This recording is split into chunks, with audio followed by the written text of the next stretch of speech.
आज Doubtnut app download करें। Doubtnut पर अपने सभी गणित, रसायन विज्ञान, भौतिक विज्ञान और जीव विज्ञान के डाउट्स का करो सफाया।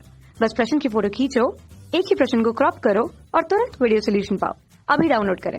हेलो दोस्तों, हमारा प्रश्न यह है कि अल्फा, बीटा, गामा किरणों की भेदन क्षमता बढ़ते क्रम व आयनीकरण क्षमता के बढ़ते क्रम में लिखिए। ठीक है, तो ये हो गया हमारा प्रश्न।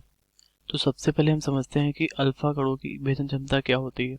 जो अल्फा कण होते हैं, अल्फा कणों की जो भेदन क्षमता होती है वो सबसे कम होती है। ठीक है, इनकी भेदन क्षमता जो होती है बीटा कणों की अपेक्षा क्या होती है, केवल 1/100 तथा गामा किरणों से कितनी की अपेक्षा क्या होती है, 1 कितना होता है, 10,000 है। ठीक है, जो अल्फा कण होते हैं वो क्या होते हैं, एल्युमिनियम की जो केबल होती है 0.1 मिलीमीटर मोटी चादर द्वारा ही रोक लिए जाते हैं। ठीक है, तो इसका मतलब यहाँ से क्या हुआ कि अल्फा कण की जो वेदन क्षमता होती है वो सबसे कम होती है। ठीक है, और बीटा कणों की वेदन क्षमता क्या होती है कि जो बीटा कणों की वेदन क्षमता होती है वो अल्फा कणों की वेदन क्षमता से लगभग क्या होती है, 100 गुना अधिक होती है। ये एल्यूमिनियम की 10 मिलीमीटर मोटी चादर को पार कर देते हैं। ठीक है, तो यहाँ से मतलब ये हमें पता चलता है कि जो बीटा कणों की वेदन क्षमता होती है वो क्या होती है, वो अल्फा कणों की तुलना में अधिक होती है। ठीक है, और जो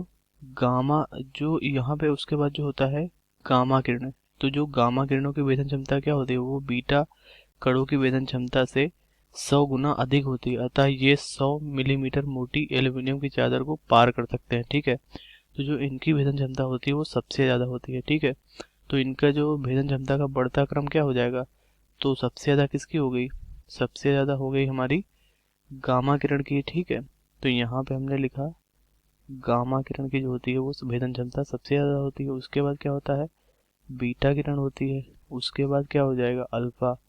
तो ये हो गया हमारा क्या, ये हो गया हमारा भेदन क्षमता का बढ़ता क्रम। ठीक है, सबसे ज़्यादा किसकी होती है, ये हो गई गामा, उसके बाद बीटा, फिर अल्फा की।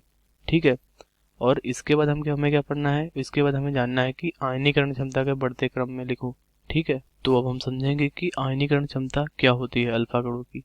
ये क्या होती है कि जब अल्फा कण जो होते हैं गैस में से होकर गुजरते हैं, ठीक है, तो उनके जो अणुओं का आयनीकरण कर लेते हैं ये। ठीक है, इनकी आयनीकरण क्षमता क्या होती है, बीटा कणों की अपेक्षा 100 गुना होती है। ठीक है, और गामा किरणों की अपेक्षा कितनी होती है, 10,000 गुनी अधिक होती है।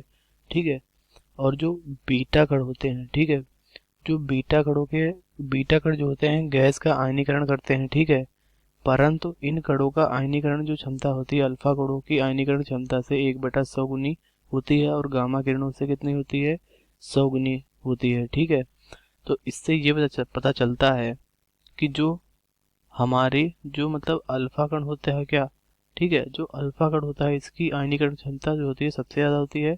उसके बाद क्या होता है, बीटा, और उसके बाद क्या होता है, गामा। ठीक है, तो जो आयनीकरण क्षमता का बढ़ता क्रम क्या हो जाएगा, सबसे ज़्यादा होगी अल्फा की, उसके बाद बीटा और गामा की।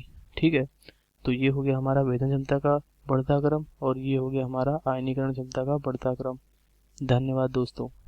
कक्षा 6 से 12वीं से लेकर नीट, IIT, JEE वो एडवांस के लेवल तक 1 करोड़ से ज्यादा छात्रों का भरोसा। आज ही डाउनलोड करें डाउटनेट ऐप या व्हाट्सएप करें अपने सारे डाउट्स 8400 400 400 पर।